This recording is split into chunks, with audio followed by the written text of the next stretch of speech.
Pada kesempatan ini saya akan berbicara tentang riya dan ikhlas. Kenapa ini keduanya itu sekaligus dibahas? Karena ini jadi riya ini lawannya adalah ikhlas. Lawan dari riya ini adalah ikhlas. Riya, apa itu riya? Riya niku tolabul mahmadah indan nas bi amalil akhirah. Jadi pengertiannya adalah mencari pujian dari orang, atau tolabul manzilah fi qulubin nas, mencari posisi di hati orang tapi dengan menggunakan amal akhirat. Ibadah ya, cara gampangnya ibadah yang digunakan atau yang diniatkan untuk mencari pujian. Cara teng Jawa niku aleman, golek alem. Nah, ini di samping ibadahnya tidak diterima, bahkan berdosa. Jadi ibadahnya ditolak, bahkan berdosa. Kenapa? Karena ini sama saja menduakan Allah.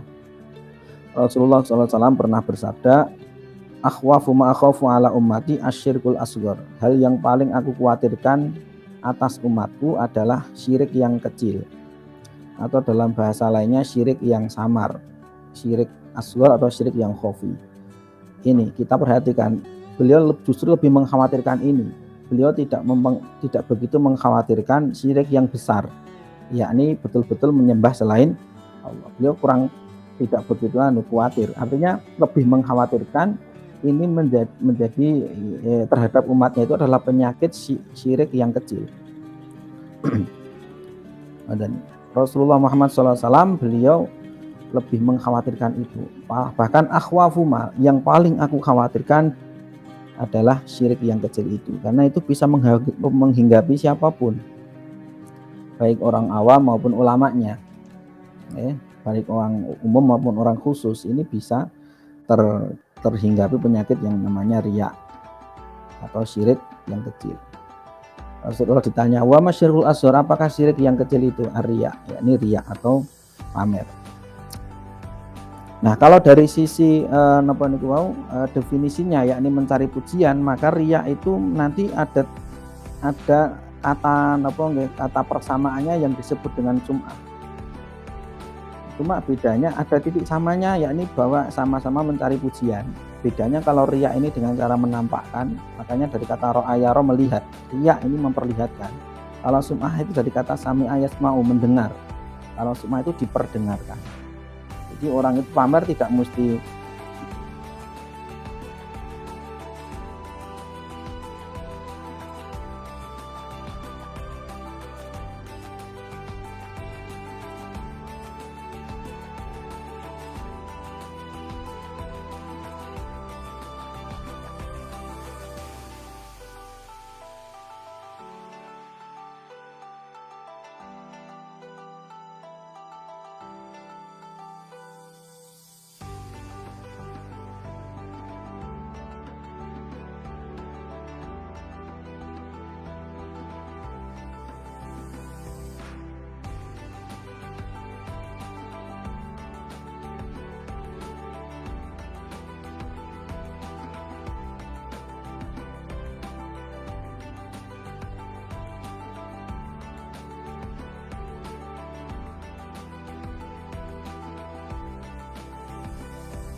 beliau di antara nikmat Allah kepada saya adalah saya begini. Kok nyeritakan seperti tazkiyatun nafs atau memuji-muji diri. Nah, makanya ketika kita lihat mukadimahnya, dia menjelaskan bahwa ini murni betul-betul tujuannya adalah menceritakan nikmat Allah, dan itu diperintahkan, wa amma bi ni'mati rabbika hadis, ceritakanlah akan nikmat Allah, nikmat Tuhanmu pada diri kami. Nah, memang ketika belum makomnya kita kesulitan untuk melakukan itu, karena tipis sekali nanti apakah niat kita itu pamer ataukah betul-betul murni mensyukuri nikmat. Karena itu bagian dari syukur adalah menampakkan kenikmatan itu. Yang mendorong itu apakah syukur nikmat ataukah pengen dipuji. Nah, itu nek urung makome yo angel gitu. Maka lebih baik kita hati-hati kalau usah menceritakan kebaikan diri. Karena khawatirnya malah jatuhnya ke riya. Riya gitu. Padahal begini nggih, kalau kita angen-angen riya niku adalah kita ingin dipuji oleh orang. Padahal ketika orang muji pun niat kita itu belum tentu terpenuhi. Kita misalnya rajin jamaah di masjid, tujuannya ben dipuji orang. Ternyata orang nggak muji, kan belum tentu juga apa yang kita mau ini terpenuhi. Nah, sudah amalnya hangus, gitu, tujuannya nggak tercapai. Kan ini sama saja sudah jatuh tertimpa truk. Loh, mesti niate. Kalaupun mendapatkan pujian, berapa lama toh orang akan memuji? Gitu. Kita berusaha memperindah diri biar orang itu melihat keindahan kita, orang memuji-muji kita. Sekali saja orang itu melihat keburukan kita, maka yang lebih diingat adalah keburukannya. Gimana? 99 kali kita berbuat baik kepada orang, sekali kita berbuat jelek, maka yang dia ingat yang jeleknya. Itu kan sifat manusia seperti itu. Nah, ini membuat hati, memuaskan hati semua orang itu nggak mungkin. Ridhon nas ghayatun la tudrak. Memuaskan hati semua orang adalah sebuah tujuan yang mungkin bisa dicapai. Sehingga nggak usah dicari, cuma ora iso dicapai kok ngopo digoleki. Tapi ridho Allah ghayatun la tudrak. Sementara ridho Allah itu adalah suatu tujuan yang nggak boleh ditinggalkan kan. Maka tinggalkan ridho orang atau kepuasan orang demi mencari ridho. Jadi itu namanya riya. Nah, riya sendiri itu nanti ada tingkat-tingkatannya. Ada riya itu yang sangat samar ya, ada yang sangat jelas. Yang sangat jelas itu riya seperti ini. Misalnya kita nggak pernah berbuat apa-apa, nggak pernah beramal baik ketika kemudian ada orang jadi kita beramal. Ini kan misalnya udah atau tahajud, tiba-tiba ono kancane nginep kok jadi tahajud kan ya aneh banget ya. Ada yang samar. Yang samar itu begini, sudah terbiasa tahajud, wis bendiane tahajud. Tapi ketika ada kawan yang nginep tahajud kali ini itu rasanya beda. Biasanya roda rasa ini kok semangat banget. Apa ya, ada something di situ, ada faktor X di situ yang membuat kita lebih bersemangat daripada hari-hari sebelumnya. Nah, itu beramal dan niatnya napa niku untuk pamer. Apalagi ketika orang nggak beramal tapi mau memamerkan sesuatu yang tidak ada. Seperti tahajud lur, padahal daerah tahajud bendarane tahajud. Dia nggak tahajud, tapi menampakkan seolah-olah seperti tahajud. Ini sing paling parah ngoten niku, memamerkan sesuatu yang tidak ada pada dirinya. Padahal kalau diangan-angan yang ada pada dirinya pun itu sebetulnya nggak ada ketika kemudian niatnya pamer. Karena kan hangus. Kata hikam itu al-a'mal suwarun qaimatun. Suwarun qaimatun wa arwahuha wujudul ikhlas fiha. Wujudu sirri ikhlasi fiha. Perbuatan kita itu adalah sebuah gambar, semacam bentuk. Kemudian ruhnya atau ibarat seperti tubuh, ya ruhnya itu adalah ikhlas yang tersimpan di dalamnya.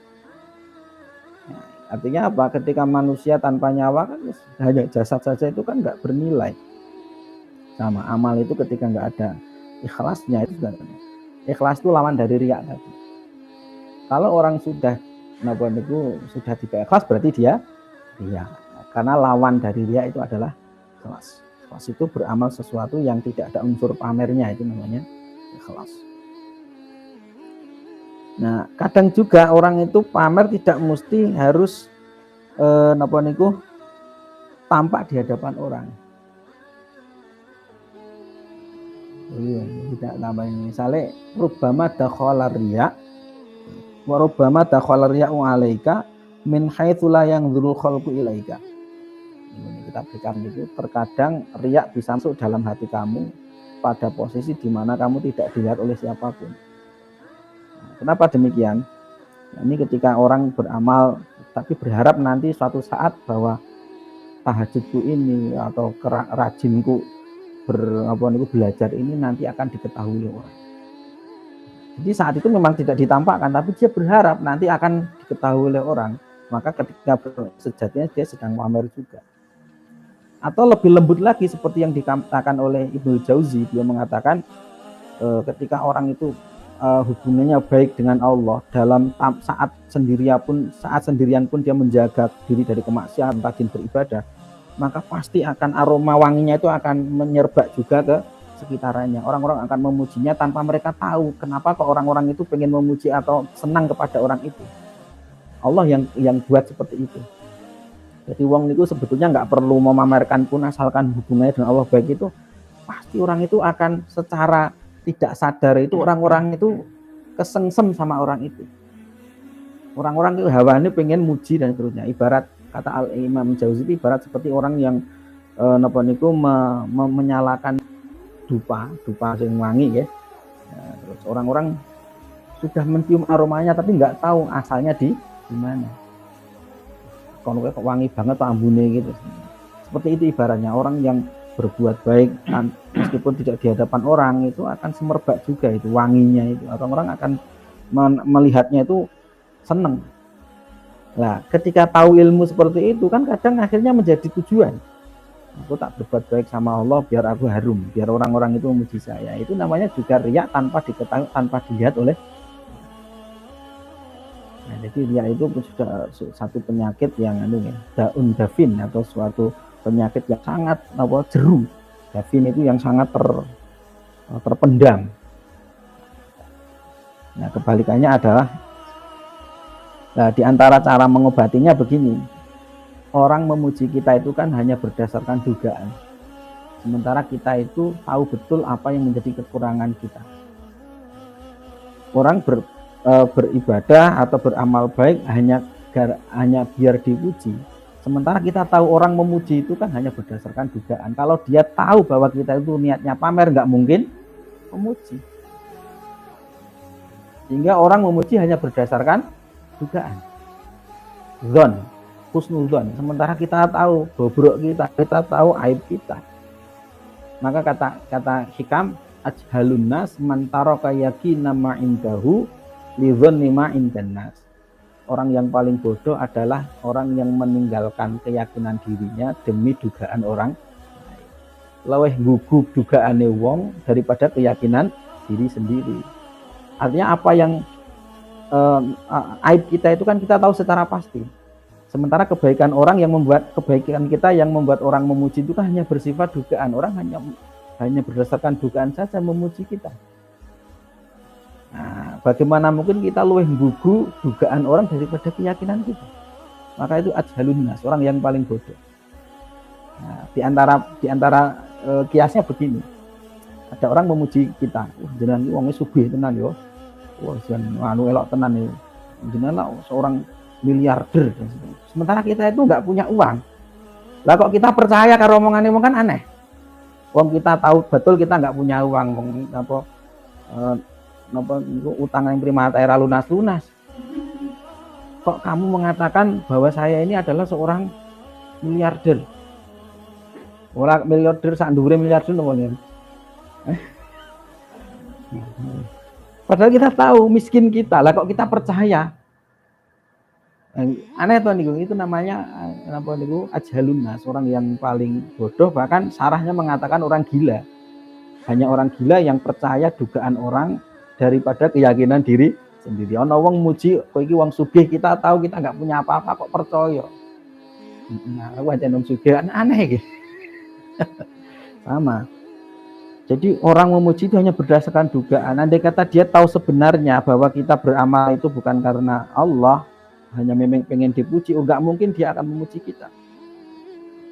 Nah, yang selanjutnya untuk mengobatinya lagi, saat kita dipuji orang itu enggak jangan kita jangan gurur atau GR.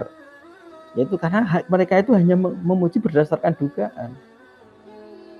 Kenapa kita jadi GR? Gurur atau terpedaya. GR. Allah. Ini di antara penyakit hati ini namanya gurur atau terpedaya karena pujian orang. Kata Imam Al-Ghazali dalam kitab Ihya niku nggih. Kamu jangan GR ketika tetangga kamu atau kawan-kawan kamu memuji kamu. Kalau kamu tahu sebenarnya di antara 100 orang yang memuji itu barangkali yang benar-benar memuji hanya satu atau bahkan tidak ada. Nah, gitu. Jadi pujian pun belum tentu tulus. Kalaupun tulus hanya berdasarkan dugaan. Bagaimana pun sesuatu yang nggak jelas itu kita percaya dan kita cari. Nah, berbeda kalau kita mencari ridho Allah, mencari pahala itu jelas Gusti Allah itu menjanjikan. Nah, kalau kita mencari pujian belum tentu orang tulus memuji. Kalaupun tulus memuji berapa lama toh?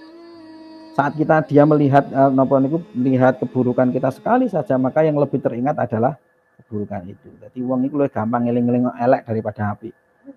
Nah, sehingga jadi untuk melawan riya itu maka kita harus ikhlas. Apa itu ikhlas? Yaitu beramal karena Allah.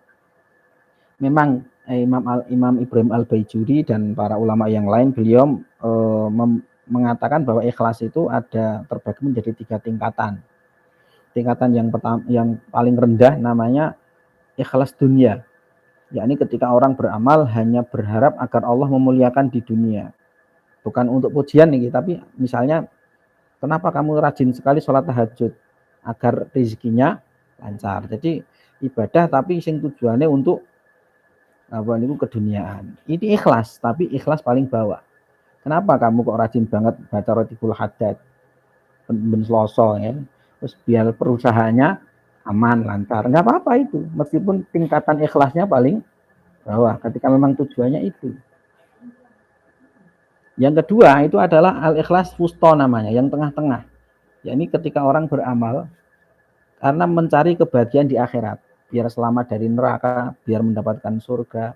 Aku ngapa rajin banget aku memimpikan bidadari misalnya, dan seterusnya. Itu namanya ikhlas yang wusta, yang tengah-tengah. Ada ikhlas yang paling tinggi, yakni ketika orang beramal murni hanya mencari kesenangan Allah. Saya pengen dicintai Allah, saya pengen diridhoi Allah. Saya nggak membayangkan surga, nggak, apalagi kok pengen lancar di sini, enggak. Orang yang pada tingkatan ini mereka tidak akan jenuh, tidak akan kapok beribadah meskipun dengan kehidupan yang sulit. Kan banyak orang itu ibadahnya kapok, mergo dulu uripe kepenak dadi ora kepenak, atau bahkan orang tujuannya sholat rajin itu ben rezekine lancar, lancar-lancar. Akhirnya dadi kapok le sholat. Kowe ngopo kok wis ora sholat ki? Nyatane aku sholat salat ya melorat-meleret kowe. Lha kowe sholat kok tujuannya kok sugih ya. Loh, nyatanya banyak orang yang rajin sholat hidupnya jadi enak. Loh, itu namanya bonus saja. Lah bonus itu ora mesti. Nek sing mesti ki sumben ning kono. Bonus kan ora mesti, kadang ada yang dapat, ada yang tidak, ora mesti namanya disebut bonus. Kalau dalam bahasane hikam itu namanya samaroh. Misalnya begini, ibaratnya kita disuruh oleh seorang raja misalnya. Kowe nanduro salak. Besok nek wis nanduro salak nanti akan dapat, kamu tak kasih upah. Maka upahnya itu adalah yang dia cari adalah upahnya. Tapi ketika dia nandur salak niku nanti akan ada namanya samar atau buah yang dia juga merasakannya, yakni buah salak. Nah, ketika kok buahnya ketika sudah tumbuh dan salaknya juga akhirnya muncul dan sebagainya, kita dibebaskan untuk memakannya. Ini kan namanya hanya bonus saja, samaroh. Ini di luar gaji gampangnya, di luar apa? Ujroh. Di luar apa? Sama. Orang itu ketika sudah beramal tujuannya kebahagiaan akhirat, yang menjadi ujrohnya, menjadi tujuannya adalah kebahagiaan akhirat. Lah kok kemudian merasakan buahnya di dunia, itu hanya sebagai tanda. Sebagai tanda mawon bahwa nanti kamu akan benar-benar dapat itu. Man wajada samarata amalihi ajilan fahuwa dalilul qabuli ajilan, kata dalam hikam, barang siapa sudah merasakan buah amalnya di dunia ini, maka itu adalah tanda dia akan mendapatkan pahala di akhirat. Nah, itu tondo mawon. Hanya dikasih tanda, kita tompo, ibadahmu aku terima, kamu akan dapat, sehingga kamu akan. Nah, di antara tandanya itu memang yang paling pokok tanda dari amal ibadah kita diterima itu kita akan semakin senang ibadah. Di antara tanda yang paling jelas bahwa ibadah itu diterima itu membuat gairah untuk semakin semangat ibadah. Tidak mesti kemudian tanda atau buahnya itu berupa kebahagiaan dunia dan sebagainya, enggak mesti. Tapi kadang memang seperti itu. Nah, kadang ngoten niku, hayatan thayyibah, kehidupan yang enak niku. Tapi bahwa orang yang ikhlas paling tinggi itu enggak, malah justru itu bukan itu. Rabi'ah al-Adawiyah, seorang wali perempuan itu pernah membawa obor. Kemudian ditanya, mau dibawa kemana itu? Tak nggo ngobong swarga karo neraka. Kenapa? Seorang wali ditanya seperti itu. Karena banyak orang beribadah hanya tujuannya adalah surga dan neraka. Tujuannya adalah mendapatkan surga biar selamat dari neraka. Mbok ya mereka itu beribadah itu demi sang pemiliknya. Itu artinya dia mengajak ikhlas yang paling tinggi. Bukan berarti ketika orang beribadah tujuannya surga dan neraka itu sudah ikhlas tapi tingkatnya masih tingkat tengah. Barangkali itu ikhlas kita semuanya nih. Amin Allahumma. Amin, maksudnya daripada tidak ngoten lho, syukur bagi iso tak dhuwure meneh. Wong ibadah sakniki kalau kenapa saya mengatakan amin ya. Sekarang itu kan penyakitnya begini, wong itu diiming-imingi swarga kadang wis ora kepingin. Diwedeni neraka wis ora wedi. Ya betul. Tadi ketika kok isih diiming-imingi swarga isih pincut, diwedeni neraka isih wedi kan wis apik banget di posisi di zaman ini sudah sangat baik sekali. Betapa banyak orang wis ora gumun kali niku. Swarga neraka niku wong dikongkon salat, as-shalatu hurriyatun nafsiyatun. Salat itu adalah kemerdekaan pribadi, hak asasi. Kamu enggak usah ngurusi salatku. Wong sesuk tak rasake dhewe, neraka tak rasake dhewe. Ngoten niku. Sekarang itu kan ketika kita itu mau mengingatkan kebaikan itu dianggap mengganggu privasi, mengganggu hak. Ya jawabannya gampang. Ya aku weruh kowe ra salati, aku juga kamu jangan mengganggu hak saya untuk mengingatkan kan ngoten. Kan mengingatkan itu juga hak saya, bahkan kewajiban saya. Kamu jangan mengganggu saya juga untuk mengingatkan kamu. Perkara kok tak lakoni ora ya terserah kamu nih. Aku punya kewajiban mengingatkan.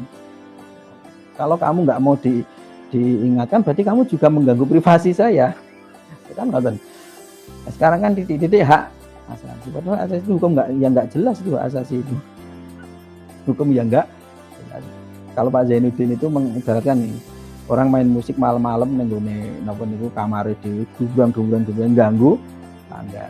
Ketika ditegur loh, ini kan gitar saya, suara-suara saya, kenapa kamu yang sewot? Ini telinga saya, goblok.